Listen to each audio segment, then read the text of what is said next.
Welcome, JAMB candidate, to today's lecture. We are continuing today with iron and its compound. All right, iron and its compound and everything that JAMB told us to learn about iron. That's what you have here. There are few, okay, only a few. All right. So if you don't have access to my concise short lesson notes, now you read textbook, they harm yourself. JAMB down here now you carry textbook, they read. You want now maybe go inside exam hall, forget all the things where you read. Come, let me give you my short lesson notes. This is the short lesson notes. It contains everything compressed to just 350 small slide. 350 small slide, as you see on your screen. So 350, you don't finish the whole syllabus. What are you waiting for? Send me a DM to get this file. No fail this JAMB. No go sit down for us another 1 year again. 1 full year before you go take the exam again. Ha! I pity my sorry you. Eh? Make the right decision. If you know you have not been preparing, you are a last minute preparation candidate. Send me message, make I give you sharp plan. The sharp plan will go work for you. Even though say now 2 weeks you get left for your exam, it go work for you. Students don't use them. Many students use and get and clear. Even as a last year, many students use and get and clear. 2025 JAMB UTME. Those will use and wear. Get this sharp plan, get this lesson notes, lock in with all my short lectures. Lock in from now to the next 5 weeks. Or is it 5 weeks or 6 weeks? 5-6 weeks. Lock in and blast this exam. Come out. Come and gratify me. Come and give me my cow and my land. Eh? Pack everything, come. I deserve them. That's when you win. When you win. When you win. Now let's look at the extraction of iron. Iron is extracted from its oxide ore. From what? Its oxide ore, or from the oxide of its ore. And the ore that is commonly used is the haematite, okay? Which is the what? Iron what oxide? Iron 2 oxide. And where does this occur? It occurs in a blast furnace, okay? That's where the reduction occurs. It is reduced with coke and limestone in a blast furnace. It is reduced with what? With coke and limestone. You know that carbon is a reducing agent, so that's why they are using coke here, and also limestone, which is calcium triosocarbonate 4, to reduce iron. You are reducing iron now. You are removing the oxide. You are giving only the metal. Okay, you are removing. That's the essence of reduction. That's what the goal of the reduction, to make iron appear singly as the metal. So iron can also be extracted from sulfide ore, not just the oxide ore. You can also extract it from sulfide ore. All right. So it is done by roasting the ore of the sulfide. All right. You roast the ore of the sulfide. Can you hear me, guys? Yes. All right. It's done by roasting the ore of the sulfide. Roasting the ore of the what? Of the sulfide. Then when you roast the ore of this sulfide in the presence of atmospheric oxygen, it forms a what? An oxide of iron. Okay. And this oxide of iron is then reduced further to iron. Okay. That's the two methods. Those are the two methods of extraction of iron, okay, through hematite and through iron sulfide. And what are the properties of iron? The properties of iron, the physical properties include it is strong, it is malleable, it is ductile, and it is magnetic, okay? It is attracted by magnets, okay? It is ductile, it means it can be drawn into wires, okay? It is malleable, it means that it can be hammered into sheets and so on and so forth, okay? So what is the major chemical reaction of iron? Iron reacts with acid to form what? To form salts, okay? 2 types of salt form are the iron 2 salts and the iron 3 salts, depending on the strength of the acid. All right, that's that for that. What are the uses of iron metal? Iron is used in construction, such as in bridges and in buildings. Yes, you get any house where you go call look today where you say you don't go see iron inside. You know, it is used to make the parts of machineries, tools, and for transportation. The motorway they enter, all the body will be iron pan, the metal pan now. Do not forget that the hemoglobin in your blood that carries oxygen contains iron. Do not forget hemi-iron. Do not forget that it contains iron. All right. So the forms of iron include wrought iron, which is the purest form of iron. It's called wrought iron. All right. Wrought iron. Okay.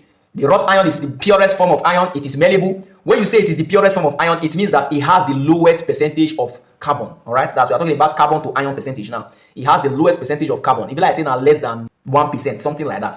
Is it not less than 1% wrought iron? Less than 1% carbon, having carbon as impurity, less than 1% of carbon present in wrought iron.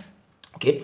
So wrought iron is malleable and it is used in the manufacture of gates. The second form of iron is the cast iron, and cast iron is brittle. It has a high carbon content. That's why it's brittle. Wrought iron is easily malleable because the carbon content is lower. Okay, it's low. That's why you can bend it and it will not break. But cast iron is brittle because the carbon content in iron is very high and is used in manufacture of pipe. Okay, cast iron is also used in manufacture of the parts of engine block, the movable parts of engines, machineries. All right, let's look at the third one first of all before I see what I want to say. All right, we also have steel as a form of iron. Steel is an alloy of iron. Okay, steel is an alloy gotten from iron plus carbon. Okay, it is stronger and it's less brittle. All right, so we also have stainless steel. Okay, steel that doesn't have any carbon in it. This is steel without carbon. That's the stainless steel. okay, with no carbon, or the carbon percentage in stainless steel is very, very, very minute. So we now know that this impurity, which is the presence of carbon, makes iron brittle, okay, but this impurity also improves strength of iron. Let me show you the trick, the rule of thumb. If the impurity is very high, like pig iron for example, it has a high percent of carbon as impurity. It makes the iron to become very brittle. Any small thing will break. If you try to bend that small, it will break. You know they bend and you know they expand. Cast, you know they expand. That's why it is used in movable parts of machineries and engine block, because you know they expand. All right, because of the presence of high content of carbon. All right. So, but you can see that when you put carbon in moderation, okay, when you put moderate carbon in the iron, it's going to make it stronger, and it's going to be stronger, and it's also going to be malleable at the same time. So that's what you see in steel. Iron plus carbon, stronger, less brittle. You can also malleable. All right. So steel is stronger than wrought iron that has less than 1% of carbon in it. Steel that has carbon is stronger. So it all depends on the percentage of carbon. If carbon is too high, it's going to be brittle. It breaks easily. But if the carbon is moderate, it's going to be very strong, very, very strong. So that's that for that. Now, what is the advantage of steel over iron? Steel has greater strength, just what I explained to you now, because they add small carbon inside. It's resistant to corrosion and it's more versatile. When you say it's more versatile, it means that you can use it to do many, many things. It has many applications. You can use steel in for different purposes. All right, unlike just normal iron. You get where you use it, it will break. You understand? But steel is strong. It's both malleable. It's strong, less brittle. It's like steel is like all in one. Okay, steel is like all in one. So what is the test for iron? Just add sodium hydroxide to the solution and it turns green. After it turns green, you are going to notice that the solution is going to turn brown on standing. Right? So you allow the solution to stand, to settle. It's going to turn brown. And what does this mean? It means that it has been oxidized to iron 3 ion. That's what it means. That's why it turns brown on standing. Atmospheric oxygen oxidizes it to what? To iron 3 ion. All right. So the test for iron 3 ion, it forms red brown precipitate with what? Sodium hydroxide. So for the both tests, you use sodium hydroxide for both tests. Just that one turns green, okay, and on standing it turns brown. That's for what? The ferrous ion. Okay, this is the ferrous ion. This one, so ferrous ion. Okay, this one. Why this one is the ferric ion? Okay, turns reddish brown. Okay, when you add sodium hydroxide to it. So the test of ions is carried out with sodium hydroxide, caustic soda. Let's look at copper. Or say copper. How is it extracted? It is extracted from sulfide ore, the sulfide ore of copper, and also the oxide ore of copper, just like iron we discussed for iron. And this is one of the sulfide ore of copper. Okay, hope you know what ore is. Ore is a state of an element where it has other elements attached to it. So that state of an element where other elements is found attached to it is known as what? Ore. That it exists naturally in a state that is combined. It combines with other elements. That's ore. For example, you are seeing iron now existing naturally in a state called the copper iron sulfide. This one, so this is an ore. When an element exists naturally in combination with what? Other elements. That's ore. As simple as that. Okay. So how do you extract copper from this sulfide ore? You do that through roasting. Just what? You oxidize. So after roasting, you oxidize. Then you reduce. So after roasting, oxide is formed. When you roast it in the presence of atmospheric oxygen, the oxide of copper is formed. Copper 2 oxide is formed. And you do what? You reduce it. Reduction. Just like iron ore. Then from the oxide ore, how do you do it? You reduce the oxide ore with carbon. Carbon 4 oxide is formed. And what? Copper metal is formed. As easy as that. Easy peasy. What are the properties of copper? Copper is reddish brown in color. It is malleable, it is ductile, it is a good conductor of heat/electricity because of the presence of mobile electrons that move about. So what are the uses of copper? It's used in electrical wiring, it's used to make coils. Copper wire is one of the best wire in the world. All right, one of the best and cheapest wire, the most cost-effective wire in the world. All right, it's used to make coins, it's used to make alloy such as bronze and brass. Bronze contains what? Copper and tin. Brass contains what? Drop it in the comment section. Copper 2 tetrasulfate 6. What is the preparation? How is copper 2 tetrasulfate 6 prepared? It is prepared by the dissolution of copper 2 oxide in tetrasulfate 6 acid. What are the uses? What are the uses? Please write out the equation of this reaction in your notes. Okay, write out the what? The equation of this reaction. Let's see the product. React everything and put it in your note. Okay, so that you'll be accustomed to chemical equations. All right. Though I'm also going to teach how to balance chemical equations, but just start practicing all these things. I beg. I take God beg you. Copper 2 tetrasulfate 6 is used as fungicide, is used in electroplating, that's coating another metal to prevent corrosion, to improve moisture. It is also used as a reagent for tests, okay, such as testing for sugar, the Fehling solution, okay. the Felling solution is copper 2 tetrasulfate 6. Maybe for no now. That Felling solution, where they take the test for sugar, is copper 2 tetrasulfate 6. What is the test for copper ion? The test for copper 2 ion is that copper 2 ion turns blue solution. That's why you are saying that the color code of copper is blue. It turns solution to blue, and it forms blue precipitate when you add sodium hydroxide to it. And this blue precipitate is soluble in excess ammonia gas. Okay, deep blue complex. So when you dissolve the precipitate, the blue precipitate got in ammonia gas, the blue is going to turn deeper blue, and that deeper blue is as a result of a complex salt formed due to the combination of copper and ammonia. As easy as that. So copper forms a blue solution. It forms a blue precipitate when you add sodium hydroxide to it. Okay, so this sodium hydroxide is soluble in excess ammonia, and when you add this excess ammonia to it, it makes the solution even more bluish, a very deep blue. And this deep blue indicates what? The presence of a complex formed, a complex that includes the combination of copper and ammonia. Let's look at alloys. The alloys selected by JAMB that you should know. Here, now they go from pick one set for you. But my mind, they tell me say, now bronze or nickel. Now they will set this time. Common alloys, constituents, and uses. Steel is number one, and steel contains what? Iron plus carbon. Okay, it's used for what? Construction, and also to manufacture tools like spanner, spring, name them bolt and nuts, and so on and so forth. Stainless steel is another what? Alloy, and it contains what? Iron, chromium, and nickel.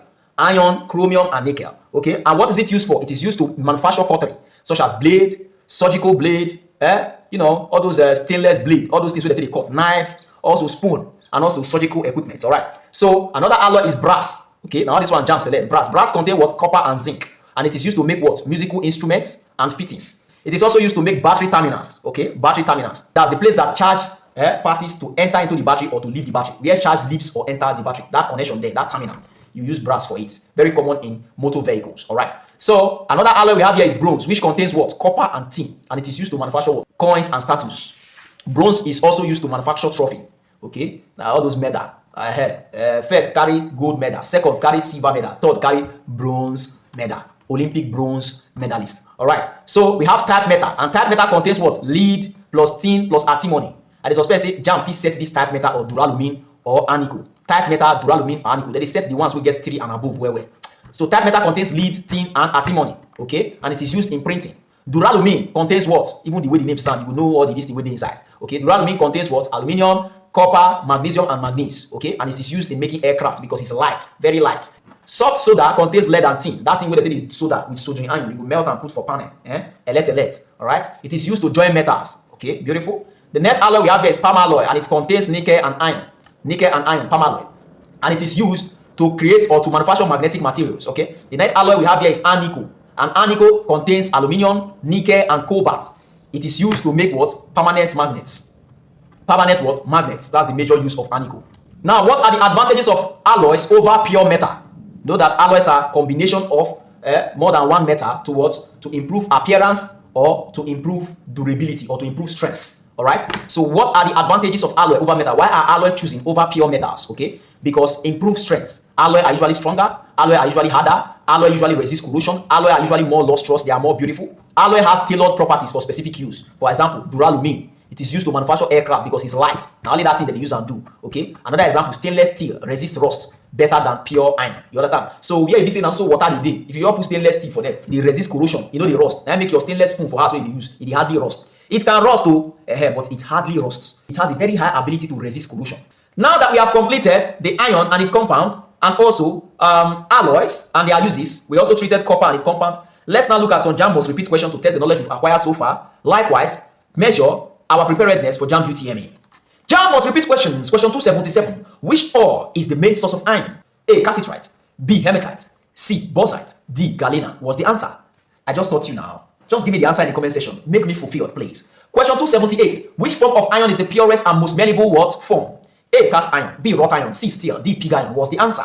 I just taught you this thing now. I beg. You will sleep on this question. You will sleep on this question where you don't say JAMB must repeat. Let me see you drop the answer in the comment section because it's just so easy. Question 279. Which test confirms the presence of iron 3 ions? A. Green precipitate with sodium hydroxide. B. Reddish brown precipitate with sodium hydroxide. C. Blue precipitate with sodium hydroxide. D. White precipitate soluble in excess sodium hydroxide. What's the answer? I know you know the answer to this question. Please make me proud. Drop that answer in the comment section and don't sleep on this question, please. Question 280. Which ore is the main source of copper? A. Calcitrite. B. Chacoprite, C. Hematite, D. Bauxite was the answer. I just taught you now. I taught you. So don't sleep on this question. Learn it and let me see the answer in the comment section. Wow, something I just taught. Which alloy is made of copper and zinc? A. Bronze, B. Brass, C. Duralumin, D. Stainless steel was the answer. Do not disgrace me. Make I see the answer for the comment section, I beg. If you get it wrong, I'm going to correct you, okay? If you pick the wrong answer, I will correct you right away. Drop the answer in the comment section. Question 282. Which advantage does steel have over pure iron? A. Less strength, B. More brittle, C. Greater strength and resist to corrosion, D. Lower melting point was the answer. This is so easy. Drop the answer in the comment section. I just taught this. Let me see the answer in the comment section. If you don't know the answer, drop the one you know and I will correct you immediately.